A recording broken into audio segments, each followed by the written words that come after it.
Hallo ihr liebe Leute, hier ist wieder der Yankee mit Let's Play Uncharted 3 Drake's Deception auf Pelzig. Jetzt sind wir hier in Syrien gelandet und jeder, der Arabisch kann man das bestimmt auch übersetzen. Wobei, nee, da steht ja Touren, Preis, Tickets und über die Ruine klettern verboten.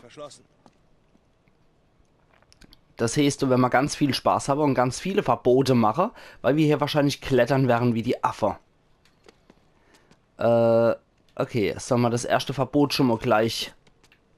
Ja, das erste Verbot, das brechen wir doch schon mal gleich. Du schaust nach, ich warte.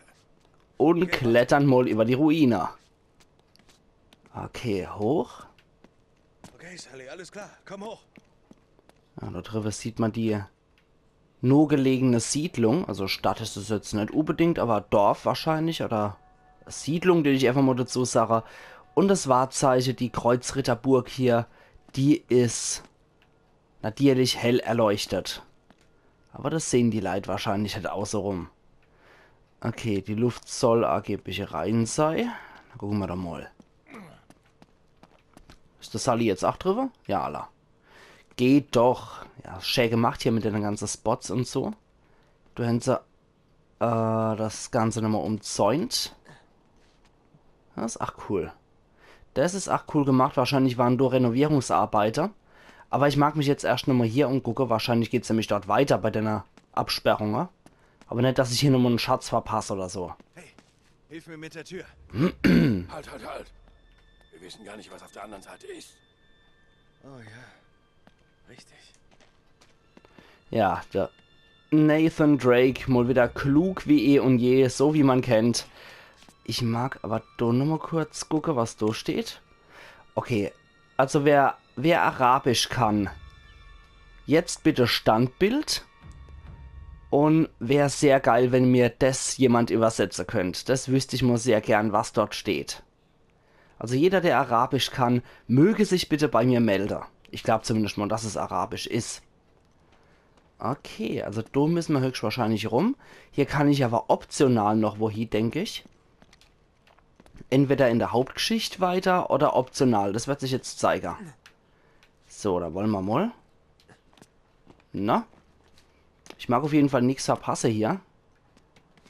Da scheint nichts zu sein, aber trotzdem will ich hier keinen potenziellen Schatz verpassen. Da hoch kommt er jetzt nicht, oder? Ne, da kommt er wohl nicht hier. Okay, aber da kann er hier und da kann er entlang. Das heißt, dann kann ich auch da hier, ja. Springen wir mal hier runter. Und gucken wir doch mal. Jawohl. Nicht, dass ich hier noch einen Schatz verpasse. Das wäre echt schade. Wenn ich schon dabei bin, hier die ganzen Regeln zu brechen, dann kann ich auch wahrscheinlich noch erfolgreich dabei sein. Betonung liegt auf wahrscheinlich. Na gut, da war jetzt nichts.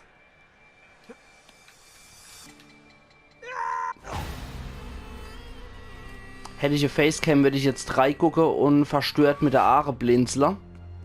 Das war wohl ein Schuss in der Ofen, die Sache. Ja, die Kletterkünste fangen wieder an. Und was ich ursprünglich noch gelobt habe vom Wege, ja, hier kann man ja nirgendwo in den Tod mehr stürzen, das haben sie ausgemerzt. Man kann hier immer, wenn man hier loslässt, dann geht es nicht mehr, wenn man das will. Ja, Arschlecken von Wege. Okay, ich sehe aber, dass da was blitzt, also da ist zumindest ein Schatz. Jo. Und zwar silberne sassanidische Münze. Das ist ja geil. Die Sassanide, das ist die Nachfolgerkultur von der Perser. Das passt natürlich auch, weil die auch in Syrien drin waren. Wer aber hier ikonografisch abgebildet ist, kann ich eigentlich leider nicht sagen. Aber das ist eine ganz normale, übliche Herrscher-Ikonografie. Beide Sassanide. Die auch sehr viel Spaß mit der Römer gehabt haben. Der Sassanide-König übrigens, Schapur der Erste war, Schapur der Zweite, Entschuldigung. Schapur der Zweite war das. Der hat der römische Kaiser Valentinian gefangen genommen. Das war im 3. Jahrhundert. Und ist eine ganz witzige Anekdote. Valentinian war erfolglos im Kampf gegen die Sassanide. Und sie konnten ihn gefangen nehmen und dass man einen römischen Kaiser gefangen nimmt, das ist so ziemlich die größte Schmach überhaupt gewesen für die Römer. Und noch viel schlimmer war, dass Schapur dann auch Valentinian wie ein Leibeigene kalte hat. Er war dann auch sein Schemel, um die Füße abzulegen. Er war die Tritthilfe für Schapur, um auf seinen Gaul drauf zu kommen. Hier sieht es aber wohl nicht so aus, als ob ich irgendwas verpasse tät. Ja, war die Tritthilfe für seinen Gaul, um da drauf zu kommen. Und irgendwann, ja, ist schon klar, das habe ich schon kapiert. Und irgendwann war die Schmach einfach für Valentinian zu groß. Und er hat sich dann das Leben genommen, aber das konnte Schapur offensichtlich nicht so hinnehmen. Und er hat dann den guten Valentinian ausstopfen lassen. Das ist natürlich so ziemlich das Degradierendste, was einem römischen Kaiser jemals passieren konnte. Nicht nur, dass er gefangen genommen wurde, hoppla, sondern dass er auch noch ausgestopft wurde. Ja, das ist so ziemlich die amüsanteste Anekdote, die mir jetzt so zu der Sassanide einfällt. Aber da sind wir definitiv noch im vormuslimischen Bereich, im Nahosten bei der Sassanide. Ach ja. Schön, wenn man immer so eine kleine Story zu so Sachen parat hat, findet ihr nicht? Okay. Was gibt's denn da noch Schönes? Jetzt schon? Wie jetzt schon? Sind hier schon irgendwo Knechte oder was? Ach, tatsächlich, du ist schon so ein Lappedudel. Na komm. Wenn du ein paar Lappedudels sind, dann lasse ich die jetzt auch nicht warten. Lappedudel Nummer 1 ist tot. Lappedudel 2 folgt. Hey, stirb doch endlich, Lappedudel 2. Knecht der Ältere. Knecht der Ältere hat's auch erwischt. Da ist noch so einer. Ist da einer gegenüber? Okay. Nimm das, du Dappschädel. Der Affe-Punch. Okay. Wo bist du dann? Wo bist du dann? Ah. Da ist noch so einer. Gut. Das dürft's gewesen sein, oder? Kann ich ja wieder zu meiner Defender zurückkehren. Ich mag einfach so normale Pistole lieber, bin ich ganz ehrlich. Die Maschine Pistole finde ich weitaus weniger reizvoll als Maschine Gewehr, um ehrlich zu sein. Ach ja, aber da haben wir jetzt da wieder die gut verlässliche AK-47. Sie ist nicht besonders schön. Sie macht nicht besonders viel Schade, aber sie ist zuverlässig. Hui. Oder noch hier einer überlebt. Para 9, probieren wir die doch mal. Ja, nicht schlecht. Die behalte ich jetzt erstmal, die Para 9. Ach Gott, kreischt doch. Mikropistole, okay, der mag ich jetzt nicht haben. Das ist immer nur so meine Notlösung, wenn es sonst nichts mehr gibt. Die Para 9, die ich jetzt wiederum behalte. Da haben wir noch AK-Munition. Steht mal gerne Triggerler absetze. Das geht nicht. Das finde ich auch wiederum amüsant. Hat das was damit zu tun, dass hier Burka dargestellt ist? Oder ist das einfach nur eine Kleiddarstellung ganz im westlichen Stil? Was erinnert mich irgendwie so ein bisschen an eine Burka, wenn ich das sehe. Ach ja, wir sind hier überhaupt nicht klischeebeladen oder sonst irgendwas. Hätte mich einfach nur interessiert, um ehrlich zu sein jetzt. Generell, wenn ihr im Mittleren Osten schon mal unterwegs wart, habt ihr sowas dann auch gesehen, dass du zum Beispiel jetzt Burka oder so dargestellt werden? Das würde mich mal interessieren, um ehrlich zu sein. Da ich ja auch bisher noch nicht im Nahosten unterwegs war, würde mich sowas schon interessieren.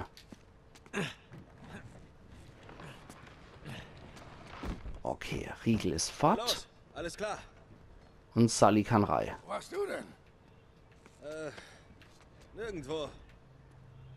Es wundert mich auch, dass die das außerhalb gar nicht hören, weil ich bin mir doch sicher, wenn hier geschossen wird, das dürften die doch auch außerhalb locker hören können, weil die Burg auch so ein bisschen abgeschottet liegt und ein bisschen einsam auf dem Berg drauf liegt. Abgesägt die Schrotflinte mit Silber.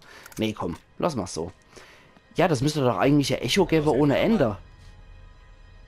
Okay, Sully, mach du mal. Und dann Trick. Ah, das scheint die Zugbrücke hier zu sein. Zack. Okay. Los, hier lang. Das finde ich auch sehr geil, immer wenn man so Metallbeschläge sieht. Was das überhaupt für Schmiedeerwert ist, das wissen viele Leute gar nicht so würdig, jetzt mal ohne Witz. Man hat zwar hier die Holzbohle und so und hat die dann zusammengenachelt und alles, aber die Metallbeschläge, das ist meiner Meinung nach die eigentlich Kunst an so einem Teil. Genauso wie bei alte Derer, so alte Türen, ne? Mit Metallbeschläge. Finde ich wunderschön sowas. Allein schon, weil ich die Schmiedeerwert so unglaublich schätze. Also tolles Handwerk, definitiv. Schmiedehandwerk ist meiner Meinung nach so eine tollste überhaupt. Ah, okay, da muss ich wahrscheinlich durch. Das heißt, das könnte optionales Gebiet sein mit Schatz. Wenn es hier orientale Schätze gibt, will ich die definitiv auch noch einsammeln. Ich weiß nicht, irgendwie wirkt es mittlerweile von der Schätze auf mich so, als ob die am Anfang gesehen hätten, okay, das war vielleicht doch irgendwie zu dick aufgetragen im Londoner Adelsviertel, wo wir da unterwegs waren, die vergoldete Pferdebrosche mit den Diamantaufsätze, hielt so lecker. Und dass man dann eher jetzt so schlichte Schätze umgestiegen ist und gedacht hat, okay, machen wir doch lieber mal Münze draus. Das haben wir nämlich verschiedenste Münze drin. Irgendwie ist das schon auffällig, wie ich finde. Nicht mit der AK, das machen wir mit der Pistole. Hui. Und wieder Leute, die Arabisch können, bitte Standbild und Übersetzung. Um Übersetzung wird gebeten. Dankeschön an der Stelle. Aha, da haben wir wieder einen Schatz. Natürlich wieder eine Münz. Kreuzfahrermünze. Okay. Was dort drauf steht, kann ich wiederum nicht sagen. Aber es ist anscheinend eine Templermünze, wenn ich mir das so angucke. Ich kann sie jetzt aber auch nicht datieren, um ehrlich zu sein, weil Mittelalter-Archäologie gab es bei mir an der Uni gar nicht. Das heißt, ich habe mich da auch nie drauf spezialisieren können. Ich habe aber ein bisschen Mittelalter-Geschichte als nicht-archäologisches Beifach mit dabei gehabt. Aber trotz allem, das ist nicht vergleichbar mit richtiger, waschechter Mittelalter-Archäologie. Das war halt Geschichte, was ich dabei gehabt habe. Jo, also die Materialkunde haben wir da leider nie wirklich behandelt, sondern immer nur historische Quelle, wie man das halt aus Geschichte kennt. Ah, okay. Gut. Das wollte ich nur noch mal auf Nummer sicher gehen. Dann kann das Sully wahrscheinlich kurbeln und ich halte mich hier fest. Sehr stabil, ach. Definitiv sehr stabil in dem Holzeimer hier an dem Seel. Aber es scheint zu halten, erst einmal. Okay, das ist wie bei der Kronleuchter. Höchstwahrscheinlich muss ich dort hier noch hin, oder? Oder einfach runter. Okay, warte mal. Ich schaue es mir an. Ah, jo. Natürlich. Fließt du gerade auch ein bisschen Blut mit runter? Ah, ne. Es sah so aus, als wäre da ein bisschen Blut mit dabei. Könnte aber auch einfach nur Rost gewesen sein. Naja. Hallo, Knechterino. I shoot your face.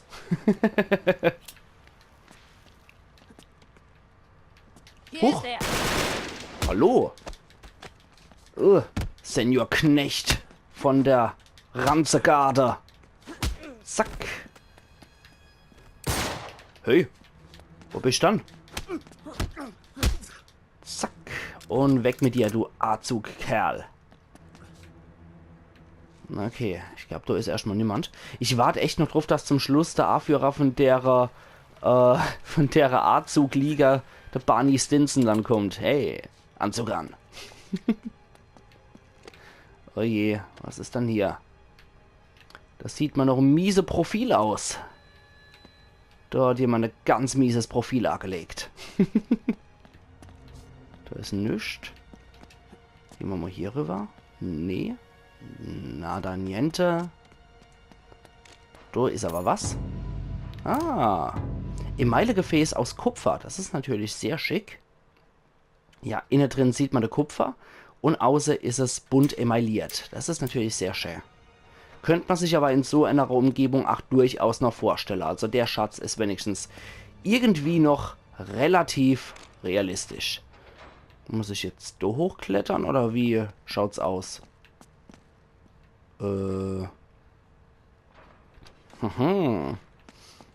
da sieht's aus, als müsste ich hoch. Jawollo. Zack und zack. Aber ich mag hier definitiv noch alles an Schätze mitnehmen. So viel ist klar. Wenn ich das noch irgendwie hinkriege. Ich zerschieße das Schloss. Okay. Ah ne, das war nur Schild mit Danger. So, jetzt wäre Dragunov Scharfschützengewehr nicht schlecht gewesen und Sally, das sollte doch nicht rumhampeln. Okay. Na alla, dann können wir wahrscheinlich auf der Seite raus. Schätze ich jetzt einfach mal. Ja. Dann sind wir nämlich ein Stockwerk oben drüber und dann passt das wieder. Mist, komm schon. Sully, hilf mir mal. Ah, der muss dann hier aufschießen, jawohl. Okay. Gut, dass der auch so gut auf die Distanz noch schießen kann. Das ist keine Selbstverständlichkeit, will ich meinen. Ich weiß, dass es nur so ein LED-Strahler ist oder so, aber das sah einfach aus wie so ein Zauberbuch, fand ich gerade.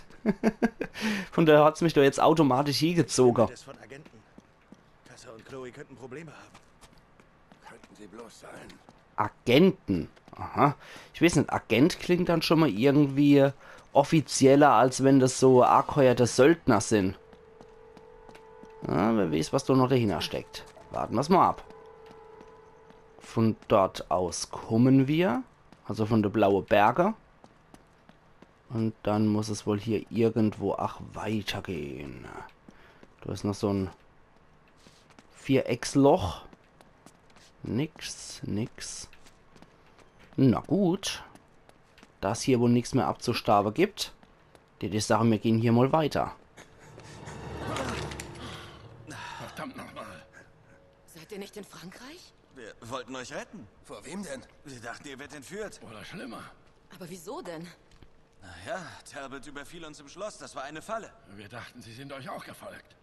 Ja, sie sind auf jeden Fall hier. Na, großartig. Dann sollten wir vielleicht leiser sein. Was war bei euch los? Wir erreichen euch seit 24 Stunden nicht. Ich muss mein Guthaben aufladen. Prepaid-Handy? Mann, mit Vertrag ist doch krasse Abzocke. Was? Meinst du Sau kaputt? gut. Was? Okay, kommt, vergessen wir's. Ihr glaubt nicht, was wir entdeckt haben. Ich habe alles hier. Nicht nur, dass Elizabeths Spionagenetzwerk bis hierher erreichte. Sie waren alle Mitglieder einer Art hermetischen Geheimgesellschaft.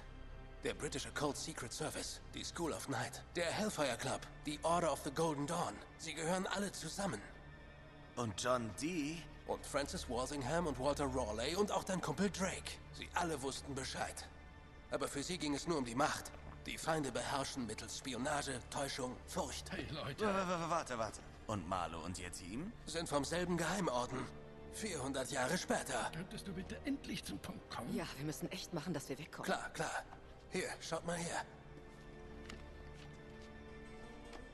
Quod est superius. Est sicut quod est inferius. Wie oben, so auch unten. Und das ist der Schlüssel zu allem. Wir müssen zum höchsten Punkt in diesem Schloss. Na, dann nehmen wir doch einfach die Treppe. Oh, geht doch. Wenn das keine Idee ist. Ja, jetzt entwickelt sich Wenn wir den Weg in die Gruft finden. das Ganze zu einer Dan Brown-artigen Verschwörung. Ach je. Hier haben alle Bescheid gewusst. Das ist der höchste Turm. Okay, dann müssen wir also nur darüber kommen. Naja, der derzeit noch erhalten ist. Runter. Und jetzt? Zum Turm müssen wir an ihnen vorbei. Toll. Und was ist aus Reinschleichen und Rausschleichen geworden? Was? Wir geben nicht auf. Ja, wir sind so nah dran. Kommt, wir finden einen Weg um sie herum.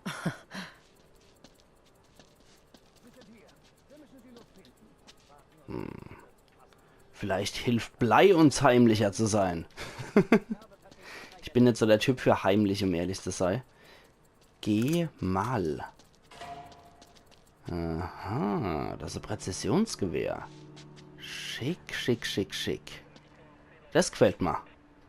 Ist das wie die in Uncharted 2 oder was? Ohne Momento. Ja. Ja, die schießt auch in Dreier-Salve. Das ist wie in Uncharted 2. Das gefällt mir sehr gut.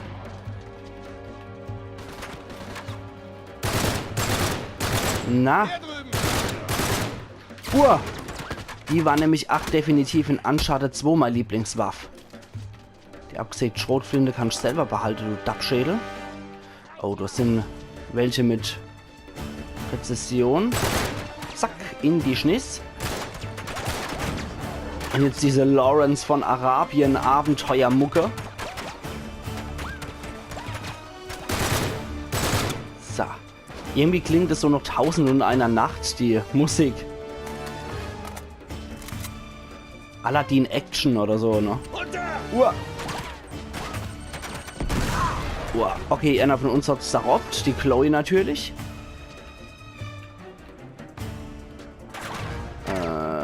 Na? Okay, aus der Warte sehe ich jetzt keine Sau mehr. Ah, da unten ist noch einer. Hallo, Knecht der Reno.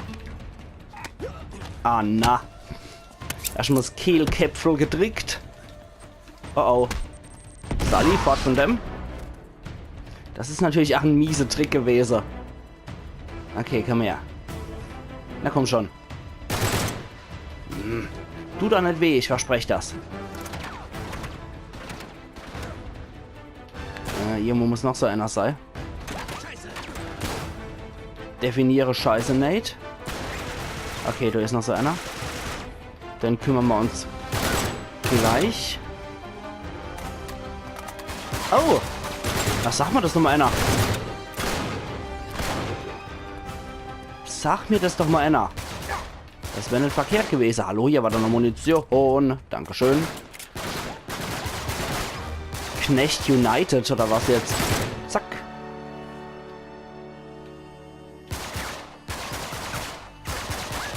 Hör auf blind zu schießen. Ziel doch richtig, du Lappedudel.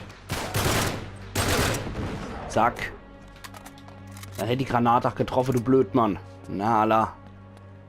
So, das dürfte es irgendwie gewesen sein. Ah. Hallo. Ja, melde dich doch A vorher. Blödi. Okay. Am Fuß des Turms ist ein Eingang. Also, gehen wir hoch und sehen, was los ist. Natürlich. Natürlich machen wir das. Vorher gucken wir uns aber nochmal um und flattern natürlich die Kadaver-Stil echt. Ah, okay, ja, ist jo. Ist jo gut. Ich will aber vorher mich nochmal ein bisschen umgucken hier. Habe ich schon kapiert. Aber ich glaube, das war es auch hier in unserer Umgebung. Da hätte ich nämlich sage, ihr liebe Leute, ich mache an der Stelle einen Cut und wir sehen uns morgen wieder zu Let's Play Uncharted 3 Drake's Deception auf Pelzig. Also machen's gut und bis morgen. Euer Yankee.